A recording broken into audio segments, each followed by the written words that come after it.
New to casinos and not sure what to play? Well, try blackjack first. It has a lower house advantage compared to other table games, making it especially player-friendly.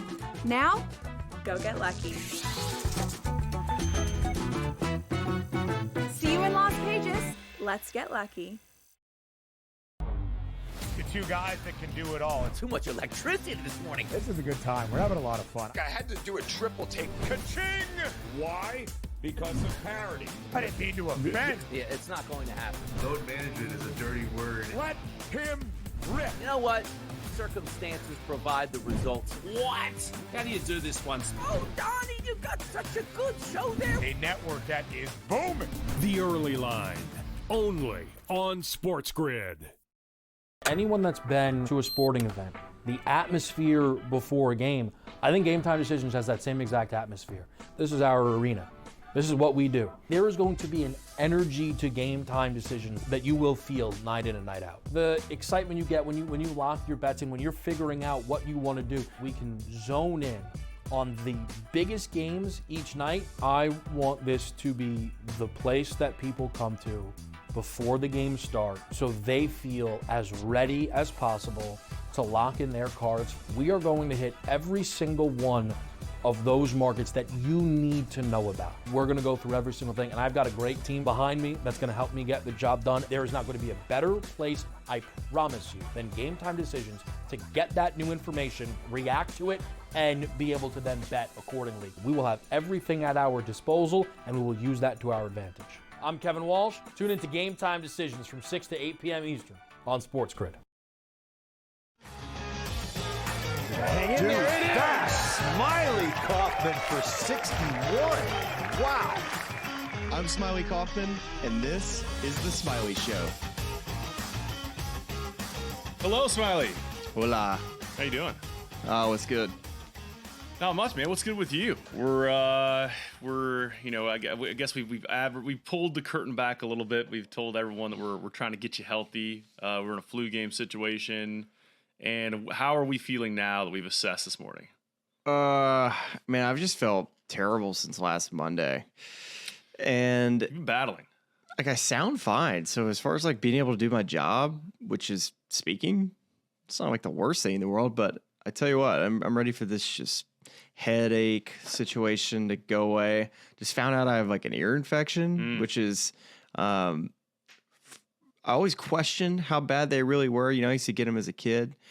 And my daughter, who's had plenty of ear infections, would scream very loudly in discomfort. And I was like, is it really that bad? And I've been a bit of a baby lately. So I definitely have newfound respect for kids with ear infections. It's always good to question whether your 2-year-old daughter is milking it or not. I'm glad you're able to go ahead and just ask the tough questions there in that household. I mean, I'll tell you what, it's about that time of year. We had our first tournament this weekend. It was kind of getting dusty and stuff was blowing around, and we're heading to the Masters in a couple weeks, which I'm so excited. Like 99% of me is so excited about that.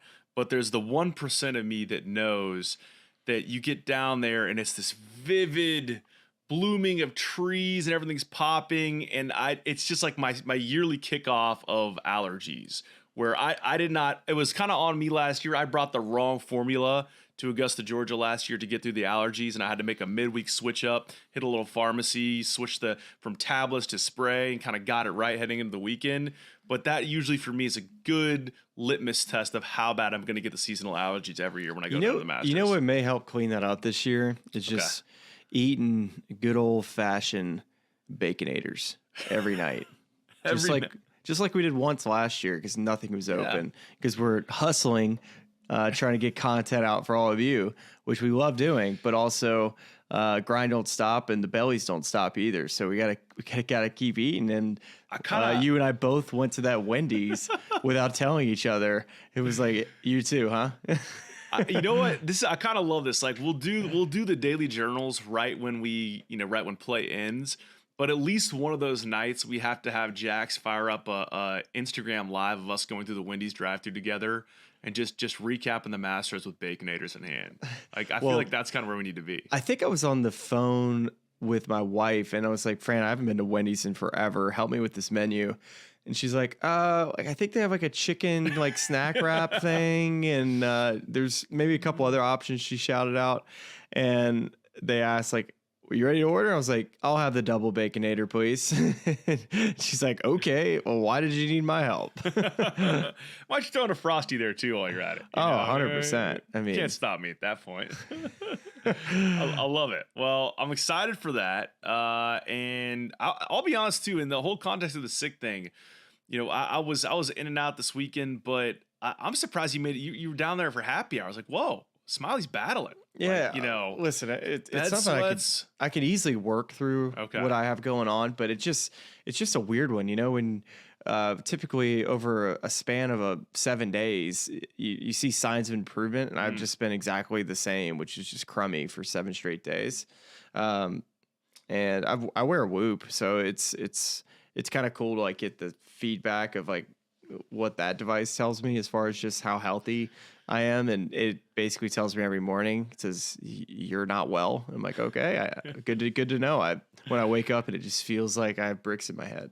Yeah, I'm gonna say I don't wear a Whoop because I'm afraid to know, among other reasons. But that's like the main one. Like after this weekend, this first tournament, I would have been like, yeah, maybe just take this off, put this away for a few weeks till we get it right. Well, I'm starting to sleep better, which is good. I'm good. When I'm not sleeping good, something's wrong. Yeah. That's no one. I mean, that's what they say. It's like you can do a lot of bad things to your body. If you're getting less than the recommended amount of sleep, that's an uphill battle you're fighting at that point. Yeah. So look, but yeah, we got a plan. Got a plan together as far as how we're gonna get back healthy. We got Houston on deck, and then San Antonio. Then, like you said, Augusta coming up. So it's 8 weeks in a row for me. We're 5 down, 3 to go. So it's been a grind, but this is what this is part of it, man. This is what I do for a living. It's great. It's the Florida swing's officially concluded. We're on to Texas, and what a finish this week, the Valspar, with 2 big notable names at the top of that leaderboard. And obviously want to talk about both Victor Hovland and Justin Thomas. Actually, wait, before we get to that, Ruben in the comments says, let me put this up. Oh my, this sounds amazing. Fat tip, pour a Wendy's chili on a baked potato and thank me later. I don't Ruben, doubt that. That sounds amazing. I don't doubt that at all. Just I think split it and put. I think we need a lot more advice, Ruben. If that's one piece of advice he can give, I would love to hear more about what's up his sleeve. Ruben, I love it. Keep it coming. And actually, I might be getting in your lane this week because after my yet another one and done miscut, I think I'm going to give out. You missed the cut? I missed the cut, Jake Knapp. I think I'm going to give out recipes on Instagram Live this week. I'll let you do the picks and I'll give out Instagram recipes.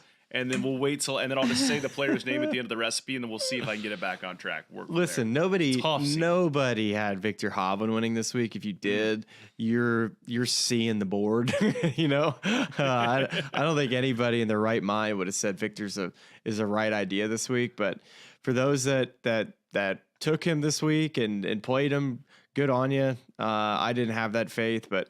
Man, oh man, it's good to see him back in the winner's circle and playing good golf. We'll see how consistent he'll be coming up. That'll be the big question, but surely a great win for him. Well, and in my brain, I really was. I promise you, I was thinking about taking JT to do the fade or the. It's the tail Smylie last week play, and of course I didn't suggest or use him, and of course he finished his second.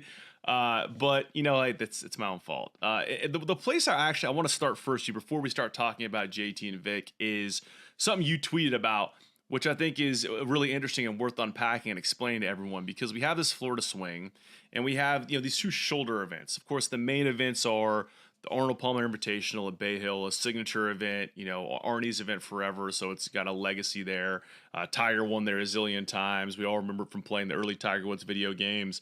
And then we have, of course, the Players' Championship. Like Sawgrass is iconic. Those 2 are the major tentpole events. But on the front end, we have the event in Palm Beach, the Cognizant, and then we close the Florida swing at the Valspar, at the Innisbrook Copperhead course in the Tampa area. And you just talked about on Twitter how this is a highly underrated course and event, and the type of finishes it provides, and we're going to get into a little bit later in the show, just the challenge it provides and the way it kind of drives some guys crazy, just why it's a great setting for interesting tour golf. Can you just kind of unpack or explain that a little bit for everyone if you're feeling well enough to do so. Sorry, I literally just choked on my water a little bit. All good. Yeah, it's a tour players. Well, one of the most underrated places, mainly just because of the golf course. Nothing necessarily other than that, just that it's a really good track, one that requires you to be good, off the tee, into the green, and around the greens has plenty of rough. So you just get tested in every single way on this golf course. Throw in, big, tall trees that has wind kind of sweeping in and out and through. So it's hard to get a pickup of the wind. And then we had plenty of wind. Thursday was kind of a weird weather day where it was blowing most of the day. Then a front comes through. Guys playing rain on Thursday afternoon. But yeah, it was. This week was unlike as far as just a Sunday finish. We had so many big time shots and putts hold, which when I turn the TV on, if I was a golf fan, I want the back nine on Sunday to have a back and forth with guys making putts. And I love the way the golf course is set up. I think it's so unique with 3 par 3s on the backside, also with 2 par 5s, but just the uniqueness of like the 13th hole and some traditional hole locations that they use, like the back right pin at 13, I think is one of the coolest par 3s you play all year. That you're only hitting a 9-iron, but it's literally 10 feet from the front to the back.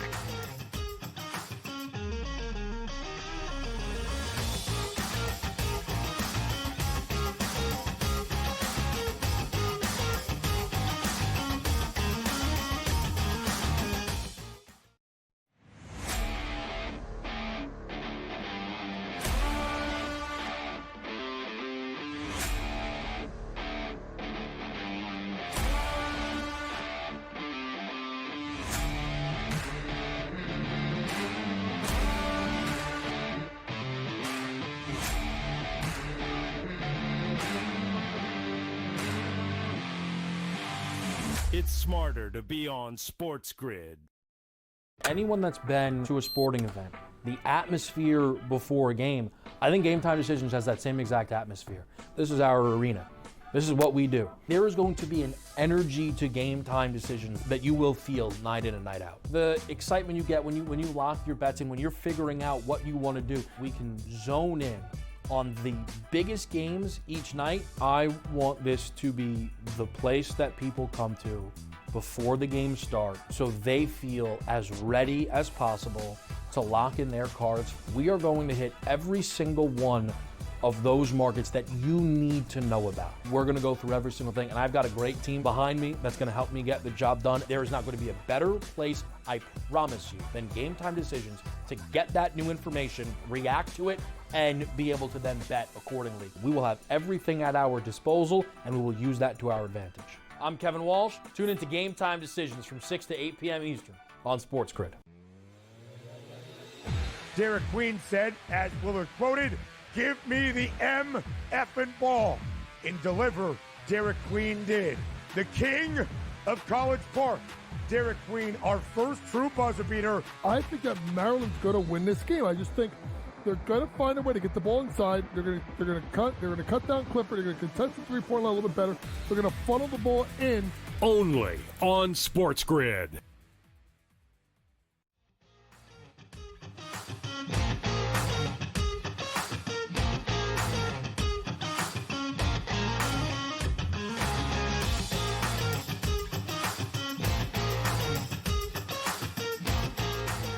It's almost too big to ask you to rank all these for all time, but just the way they played on this Florida swing this year, could you just kind of sequence the courses you enjoyed the most between PGA National, Bay Hill, TPC Sawgrass, and the Copperhead course here at Innisbrook? Well, I think there were 16 guys that only played all 4 of them, and I think only 4 that made the cut in all 4.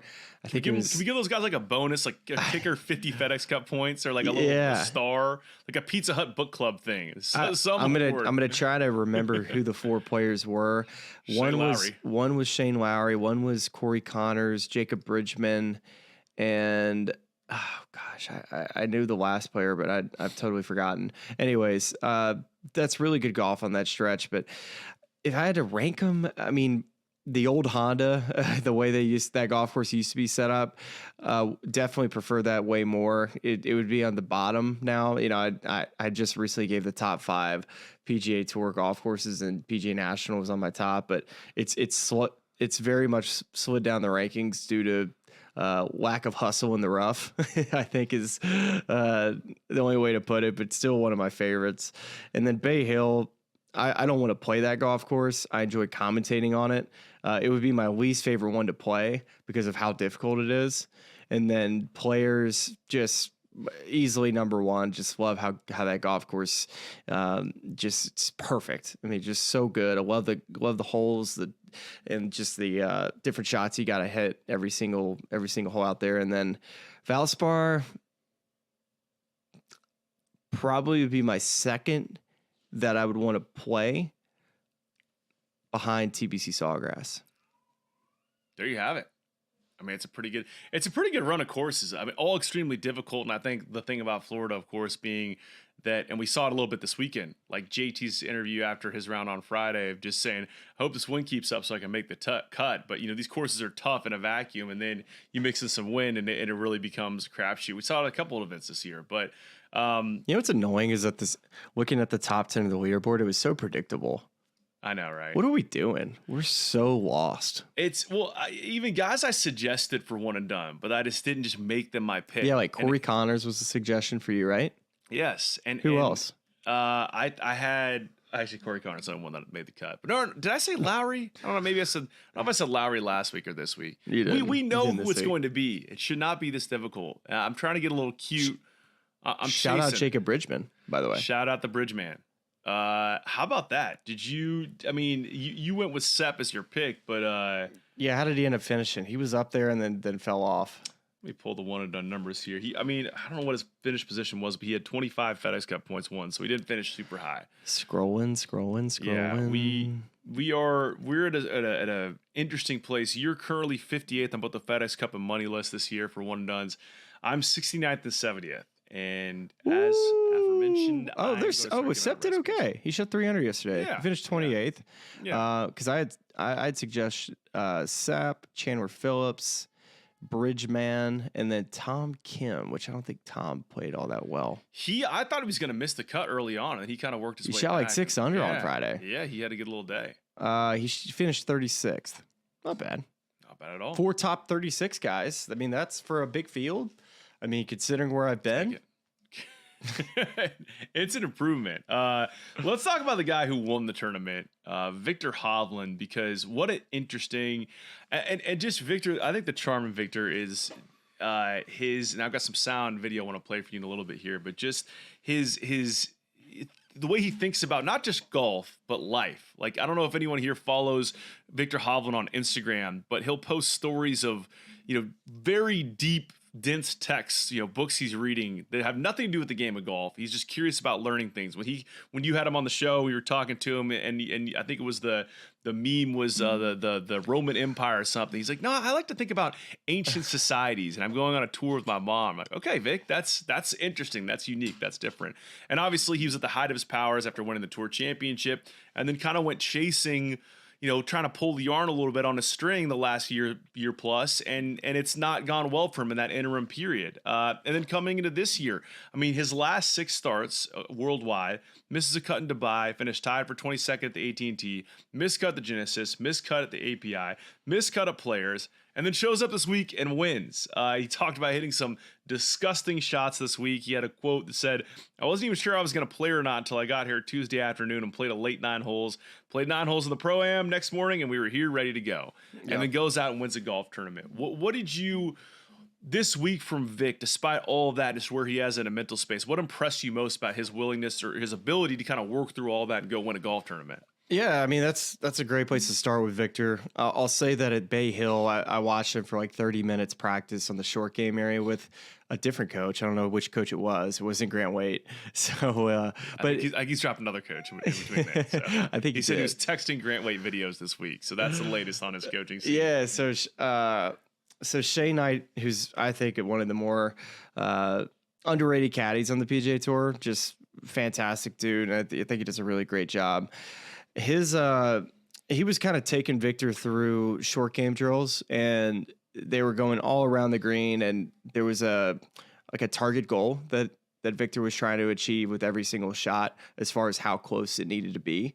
And so they did that for, I watched for like 20, 30 minutes, and they kept rolling with it. But I think when a player like him, who his short game greatly improved with Joe Mayo, I think that was like one of the things that totally, shot up his career, because his ball striking had always been there. And now we got the short game that complements it.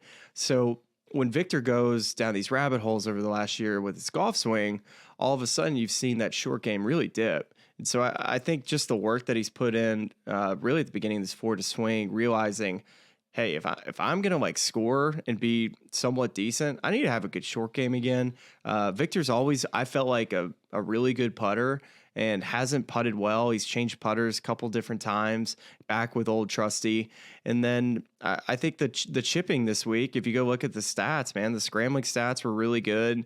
Back to, where he was from a bogey avoidance category statistic, right before I went out on the golf course, I was in the booth earlier in the day. You really started to see that, I think he was leading that category as far as not having many bogeys. I think he only had 4 or 5 on the week. So on that golf course, really, really good stuff.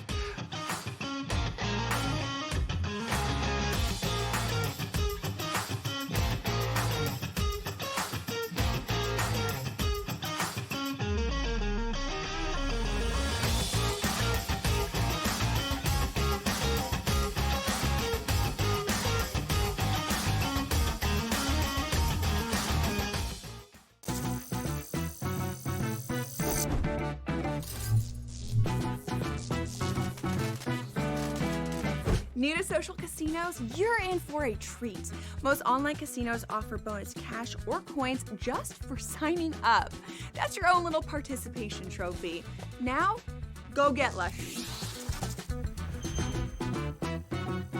See you in Las Vegas. Let's get lucky. The two guys that can do it all. Too much electricity this morning. This is a good time. We're having a lot of fun. I had to do a triple take. Ka-ching! Why? Because of parity. I didn't mean to offend. Yeah, it's not going to happen. Load management is a dirty word. Let him rip. You know what? Circumstances provide the results. What? How do you do this one? Oh, Donnie, you got such a good show there. A network that is booming. The Early Line, only on SportsGrid. The game is on. The stakes are high. But the action isn't just on the field. He's rearranging that ring. Get it inside! SportsGrid's in-game live. Your ultimate second screen experience. A little flyer, couple of 15.5 point live line. Every prop, every play, every day. Anything can happen. It's complete chaos. It's smarter to be on SportsGrid. There is going to be an energy to game time decisions that you will feel night in and night out. We're going to go through every single thing, and I've got a great team behind me that's going to help me get the job done. I want this to be the place that people come to. We are going to hit every single one of those markets that you need to know about. There is not going to be a better place, I promise you, than Game Time Decisions. We will have everything at our disposal, and we will use that to our advantage. I'm Kevin Walsh. Tune into Game Time Decisions from 6 to 8 p.m. Eastern on SportsGrid.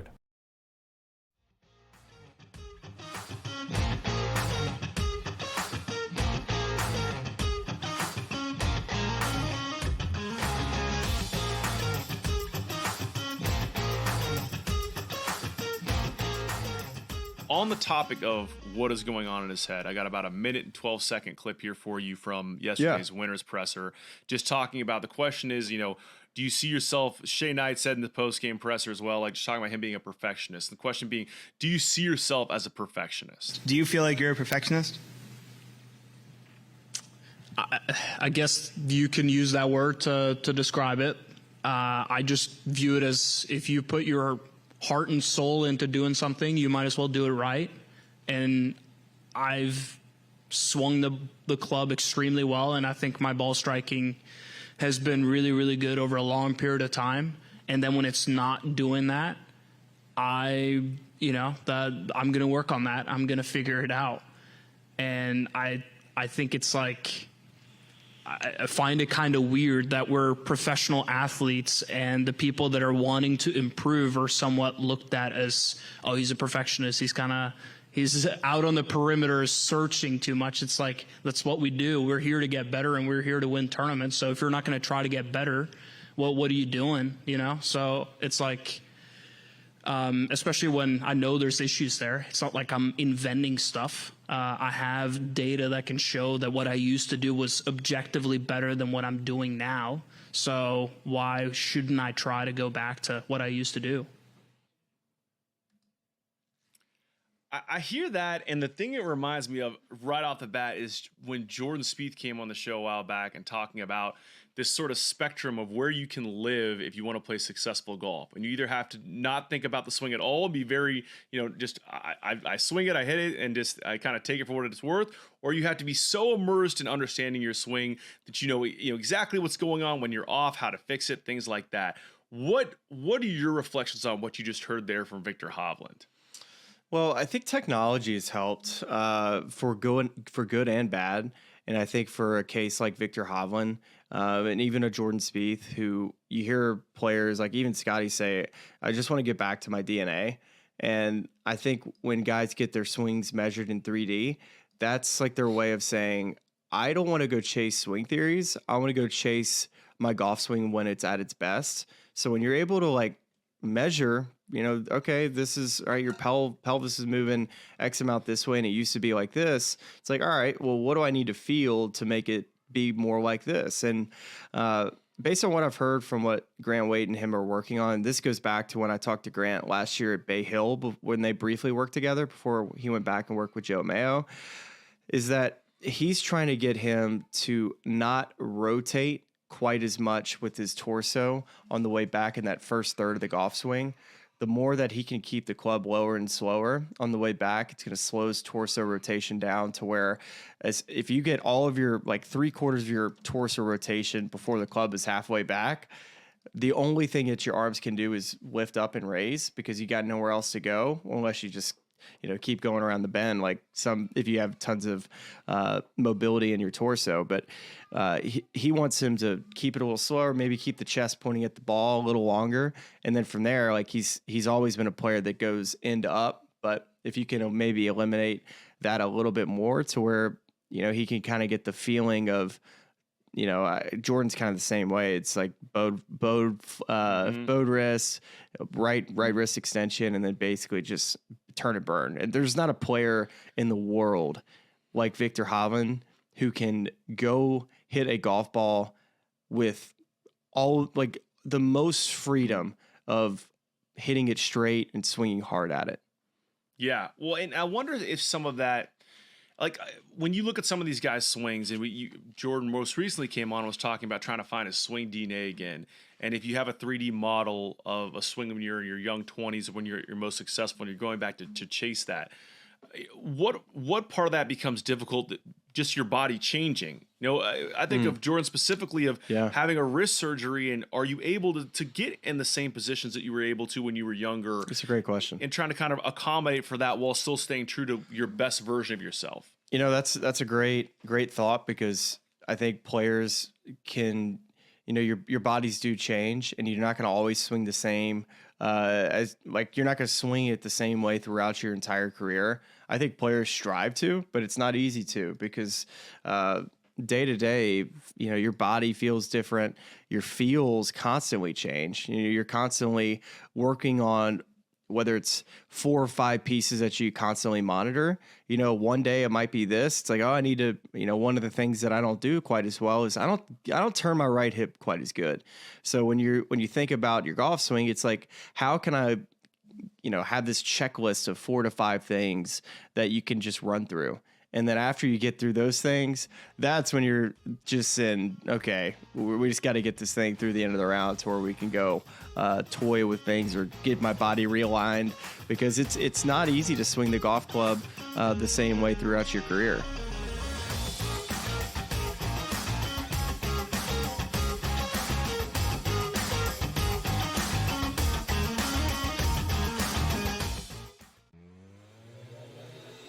Derek Queen said, as Willard quoted, "Give me the M effing ball."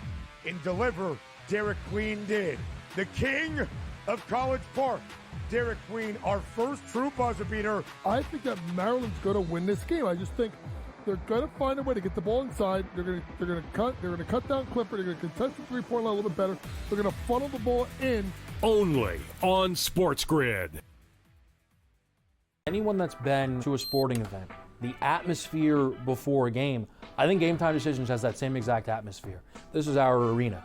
This is what we do. There is going to be an energy to Game Time Decisions that you will feel night in and night out. The excitement you get when you lock your bets in, when you're figuring out what you want to do, we can zone in on the biggest games each night. I want this to be the place that people come to before the games start so they feel as ready as possible to lock in their cards. We are going to hit every single one of those markets that you need to know about. We're gonna go through every single thing, and I've got a great team behind me that's gonna help me get the job done. There is not gonna be a better place, I promise you, than Game Time Decisions to get that new information, react to it, and be able to then bet accordingly. We will have everything at our disposal, and we will use that to our advantage.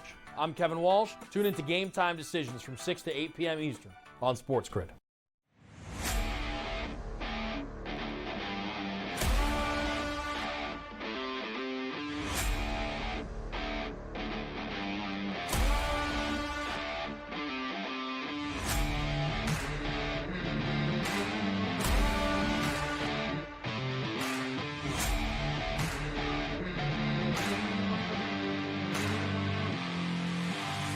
It's smarter to be on SportsGrid.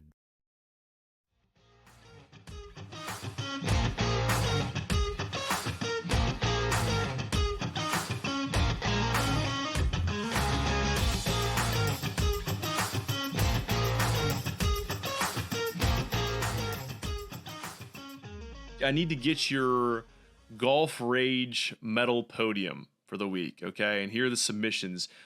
This hit the golf club toss, which was kind of like a, for those who didn't see, you can go find it on social media.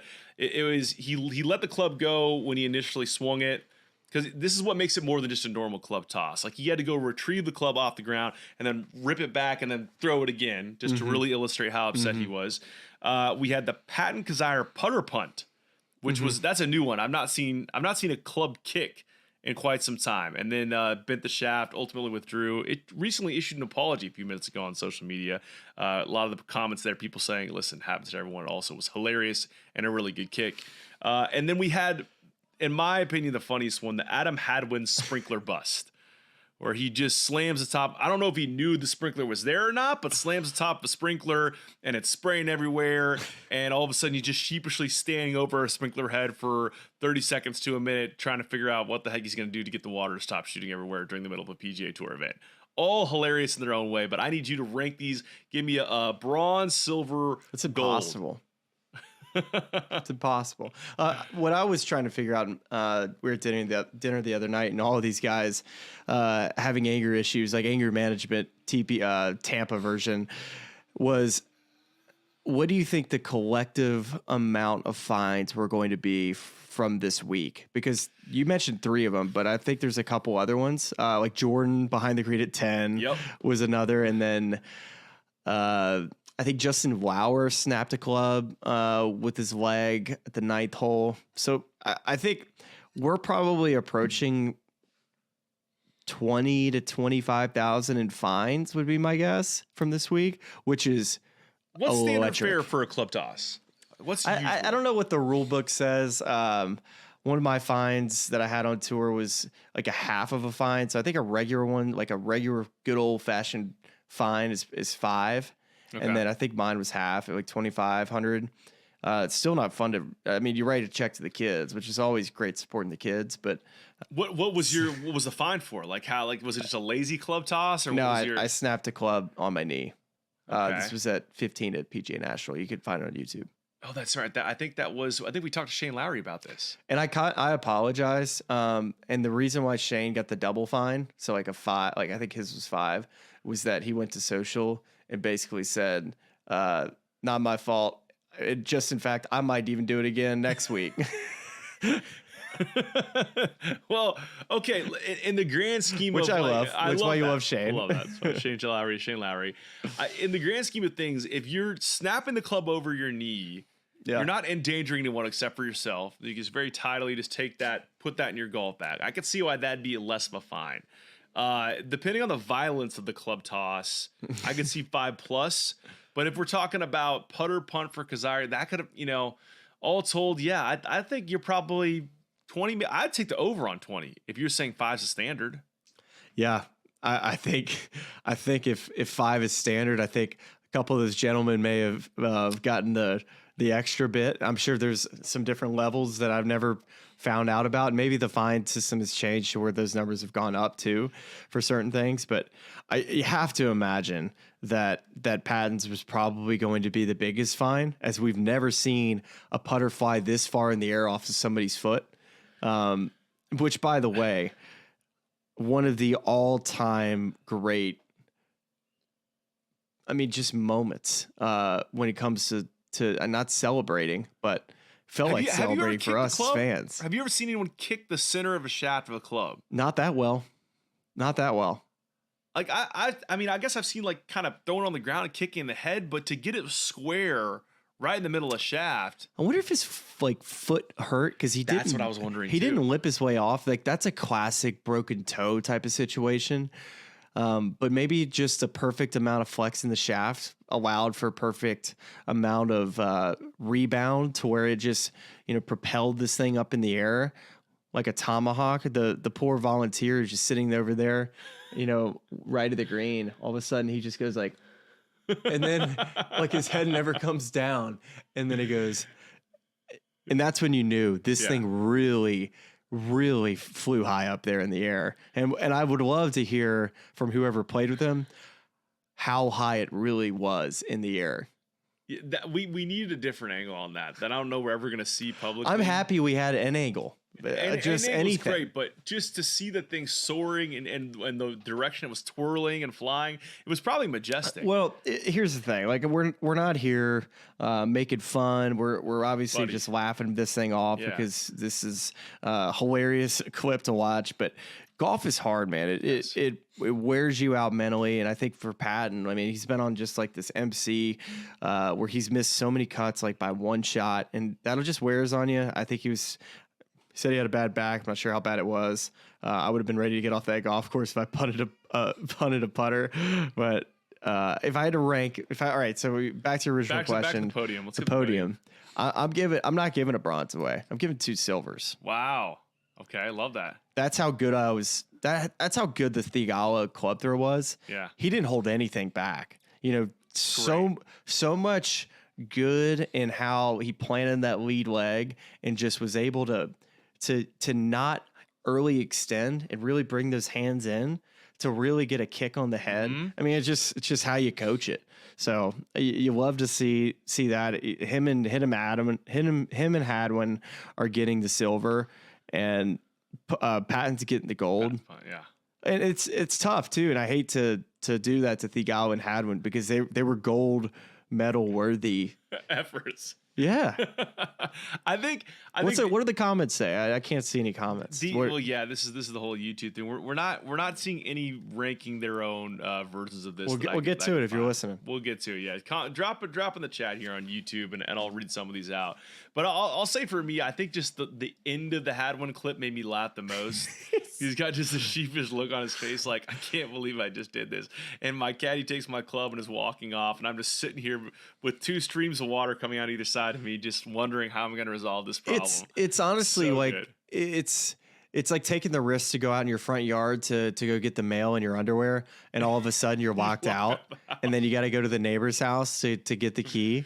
This would be I'm just thinking of like embarrassing situations that you put yourself in to where you get that look that Hadwin gave, which is, how did we end up here? Phenomenal. It's phenomenal. But I will, the other 2 were majestic, and might have to, I'll say it this way. You learn a lot and how to kind of properly disperse your anger. And I'll say we had Kevin Kisner on the show, I think it was beginning of last year, and I picked up something new from him with a video that you shared where That's right. I was throwing my clubs kind of underhand for the most part after bad shots, but Kiz had this new finish where he kind of finished and he threw it up top forward. That's right. And that was kind of a light bulb moment. And if you could time it right, as far as just understanding the rotation of how hard you're going to give it, you can get it to land flush on the ground, and that's where you don't break it. Where you break it is when the club or the shaft enters, if you throw it hard enough, especially close enough to the ground, that's when it gets too steep. And that's when you have all the problems of the club breaking. So if you're trying to throw a club and you're trying to make sure that you don't have to go and tinker with bending the shaft, make sure you give it a little bit more. You know, give it a little bit of yards. It's like casting a fishing pole a little bit. It's like you're casting out. Yes. But here's the problem: if you're going underhand, it can go up. Like that's rocketing straight up. That a lot of problems can happen. Maybe may or may not have seen someone throwing a 3-wood into a tree that wasn't coming down. I can't confirm or deny that. But this way, it can be soft and it has an arc to it. And to your point, it lands soft. You just have to have the spatial awareness to know where can I throw my golf club? Where are the tee markers? Are they breakable? And if you see enough that you watch the pros do it like Kiz, you get it right and it's perfect. It's just perfect. And you don't want to be, an idiot out there. The last thing you want to have to do is throw a club 50, 60 yards. That's not something that any pro wants to do. Now, pros have done it. We just had Every on recently. He's done it, and I wish I would have been there to see it. But for the most part, these guys, they try to, act well. They want to be role models to others. So you got that to consider. And I think that's why it's always a good option for this type of club that we're trying to support.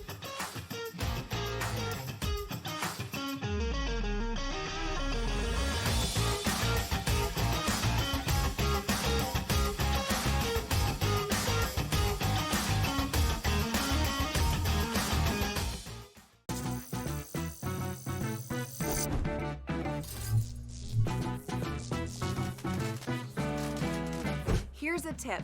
Some machines and online games have higher average payouts than others.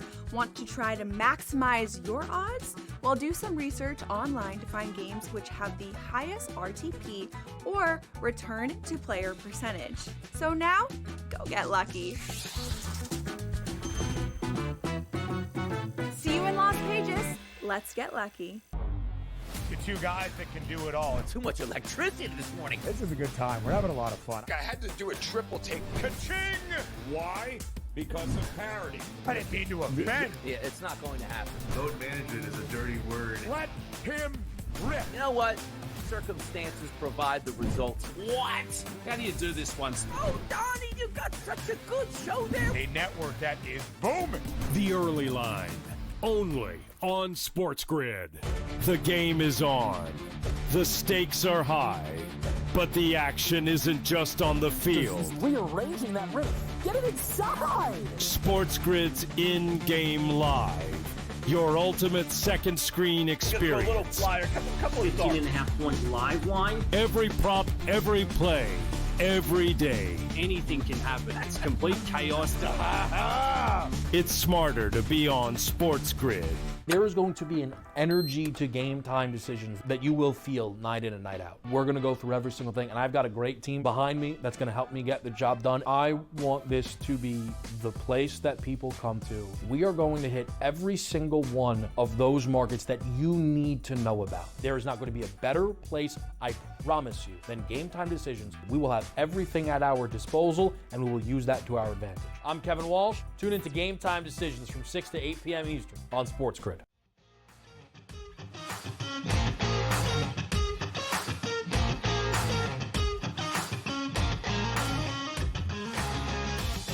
One of the interesting things in looking at the impact of this win for Victor specifically is moves up in the OWGR 19th to 8th in the world.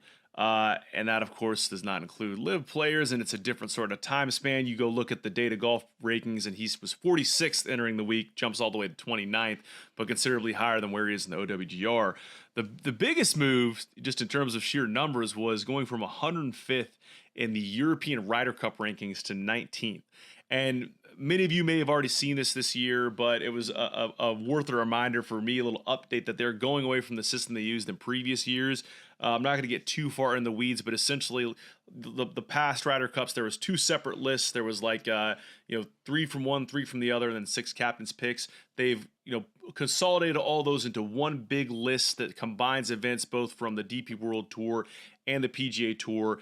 And there are you can win different amounts of points depending on the band that the tournament comes out of. So band 5 is major championships, 5,000 points. Band 4, PGA Tour signature events.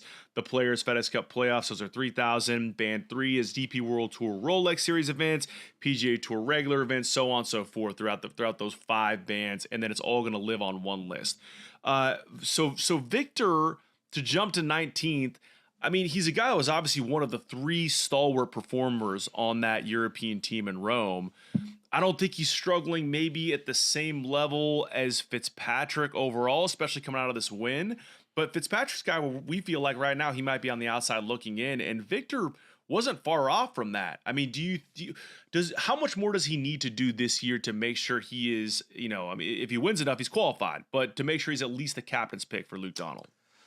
Well, that's a great question because, this win definitely helped a ton because I had started to sneak Victor off of my team for him making the European team this year, just thinking how crazy that sounds. But the reality is he wasn't playing good enough to make that team with how good the start of the year has been for these European players.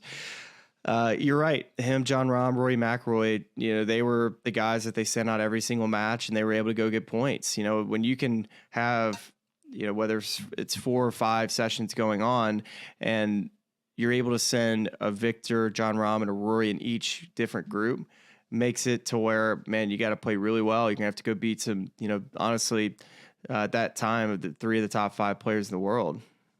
Yeah. Yeah, well, a lot of season left, and even looking at, it's funny looking over at the, we'll talk a little bit about this when we talk about Justin Thomas, but you look at the U.S. rankings, and J.J. Spawn's at 6 based on the players. So there's a lot of golf left. There's a lot of major championship. Dude, to isn't get through that all crazy? these. It's wild. It's wild. But it makes sense at this stage in the year. As you said on the show a number of different times, like let's get through some majors. Don't you think? I mean, listen, man, left to play? hey, the points is, this is what the players agree to. And if JJ qualifies on points, he probably deserves to be on the team, right? That would be something else. I mean, that if JJ, and that's no disrespect to JJ Spawn, it just should be, I think that would in some ways remind me of where we were for Rome. Again, no disrespect to Wyndham Clark or Brian Harmon because they're gamers, they're phenomenal players, and they deserve to be there based on winning a major championship. But those are guys who hadn't played on a Ryder Cup team before. So if JJ takes one of those spots, then you're having a back-end roster debate about a guy who's got some form of experience or he just didn't have the points to qualify. We argued this. This was a couple years ago and then maybe a little bit last year, wondering if that having 6 guys qualify and 6 picks, whether that was too much catered towards the captains having a choice of their roster.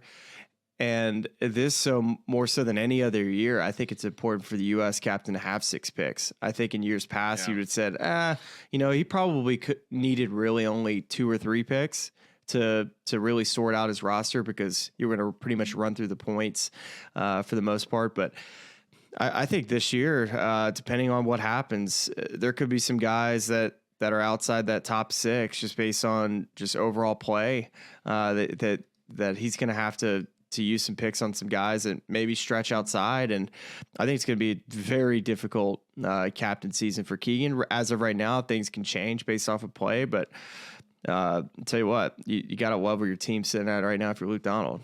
Without a doubt. And over on the American side, at least pertaining to this tournament, JT sweating the cut line on Friday, hard charges, over the span of the weekend, and then bogeys of 16 and 18 ultimately cost him. But, really felt like it was a good showing for him this week. If you look at, he's now 9th in the OWGR, 5th in the Data Golf rankings behind only Scotty, Rory, Colin Morikawa, and John Rahm. And if you go back and look at his play since the 2024 Tour Championship, 3 runner-ups, 4 top 5s, 6 top 10s, and no missed cuts. To me, you and I were talking about this separately as well. it almost feels like he was understandably pressing more the years when he wasn't playing, as well. But even, in playing good and coming close and not winning, for whatever reason, it feels like his disposition's changed a little bit. He's just, I don't know if it's the perspective of being a father. Molly Grace arrived last fall between the Zozo and the Hero. Part of it. But to me, it's like it's a guy that just seems like he has more perspective, and it's hard to go and to be at the bottom dregs of the game and wondering whether or not you're going to come back and then rebuild your game and get to where he is. I just maybe just overall reflections on the week for JT and where his mind's at. Well, I think he was so reliant on other people when he was playing poorly, that he was, whether it was dad being there, his swing coach, and just having him watch every single shot, looking at video, analyzing it so much to where it doesn't, when you leave the course, all you do is think about how to make that perfect golf swing.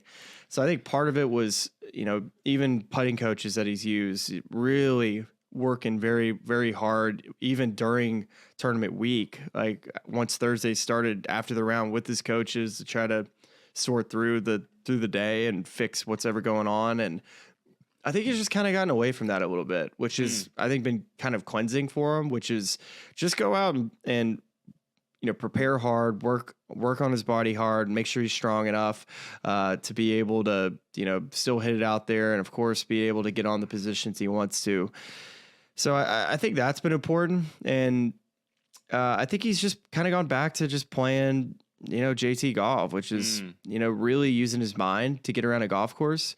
He's a very cerebral player. I think it's a reason why he finds his way up to the top of leaderboards, because he's no doubt extremely talented, but I think he really relies on course experience and then just overall experience of how to get himself into contention.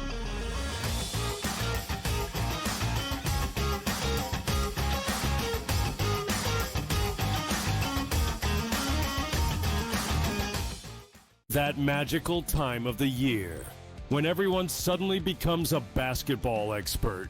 Highlight watching, mascot picking, bracket stressing. Sound familiar? Skip the guesswork with Bracket Central. Real expert picks, trusted analysis, and zero stress.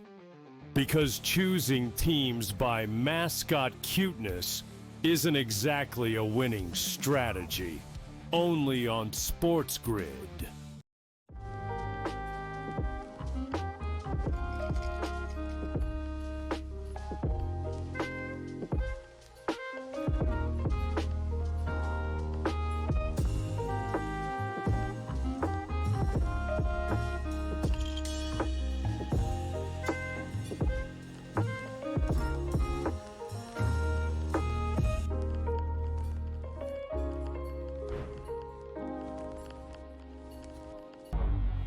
Two guys that can do it all. Too much electricity this morning. This is a good time. We're having a lot of fun. I had to do a triple take. Ka-ching! Why? Because of parity. I didn't mean to offend. Yeah, it's not going to happen. Load management is a dirty word. Let him rip. You know what? Circumstances provide the results. What? How do you do this one? Oh, Donnie, you got such a good show there. A network that is booming. The Early Line, only on SportsGrid. It's made every match so much more enjoyable to watch because you don't get the stinkers, right? Right. It goes back to these guys being smart. They figured out that if I've got the hammer in my back pocket and I don't relinquish it, we can just play them straight up and win. They figured that out. And so it's like, all right, now credit to the people at TGL. Like, no, we need to fix this because the hammer can change the match. And since we fixed it, you're not out of it. The Smylie Show, only on SportsGrid.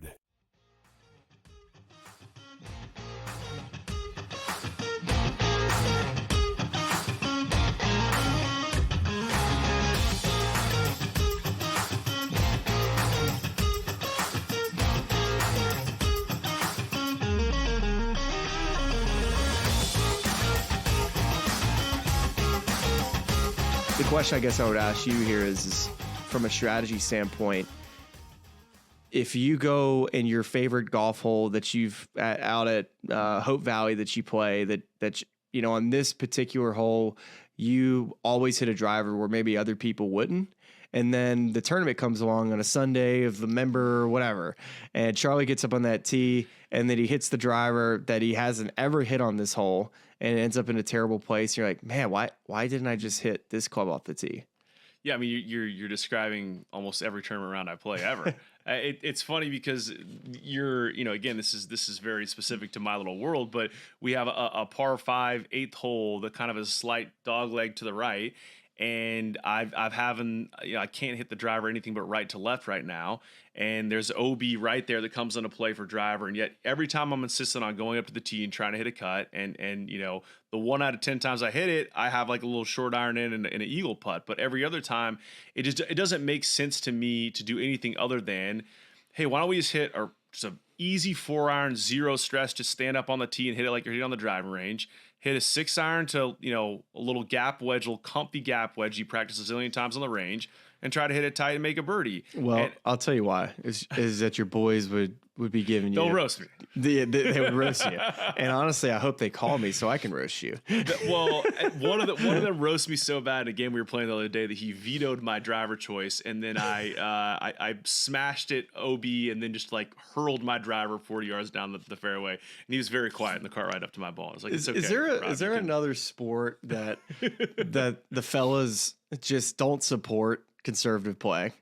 And I think golf has to be the most. Like, is there ever, if anything, if you think about other sports, it's like basketball. Strategy. Like cornhole, there's strategy involved. Give me an easy shot. Like, let's get a layup. Don't try to shoot threes. Like, the equivalent Stop of that. going for the triple 20. Let's just hit the easy one. Shot. Keep taking, that's a golf equivalent. Keep taking half-court shots. One of them's going to go in eventually. It's like, guys, we got to figure out smart. But I do think it's, to bring it back to the Valspar, those two guys on their day are two of the best iron players in the world. And so if you're telling me, hey, here's a deal, you could try to get a slightly, now I know JT's also one of the best wedge players in the world, like, hitting his approach wedges. So, okay, there's an argument to be made there about what's going to gain more strokes. But if you're telling me, hey, you're going to have like sort of a mid iron, maybe, a shorter iron into the screen, but you're going to be safe off the tee, I'm doing that 12 out of 10 times to make sure that I don't give away any shots in that spot.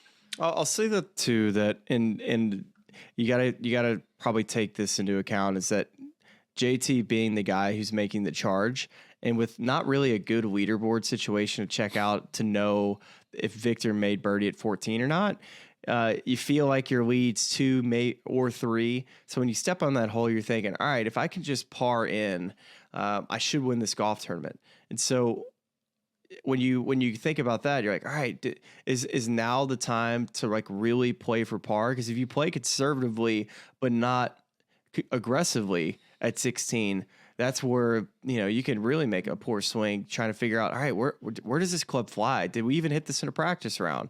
Did you test it? So I'm not saying it was the wrong decision. I just think that it's one worth discussing.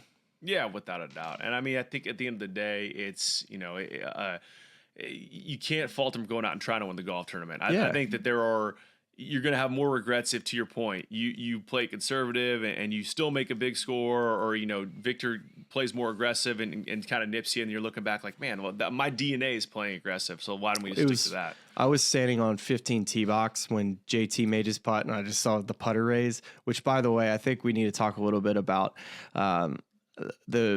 why I think there's so many people that are fans of JT, which is like when he's playing well, dude, he's so much fun to watch. He's very much like Tiger, maybe not quite to that degree, but he's an entertainer. Like he leans in, like putter raises, club twirls.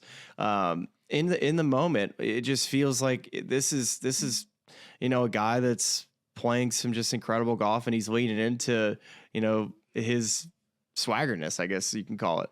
Yeah, he's got like a steeliness. To me, is that what it feels like? Where it's like there's just that edge, that laser focused edge. He that's does. A little different. 100%, man. It like a Scotty, when Scotty's playing well, it's like he's just kind of, I'm just going about my business, and I'm really not gonna play this up too much for whatever reason, whether that's internally from my emotions. But JT knows how to both lean into that edge and kind of play to the crowd a little bit and feed off that and make himself play a little bit better. Jordan's always been really good at doing that too.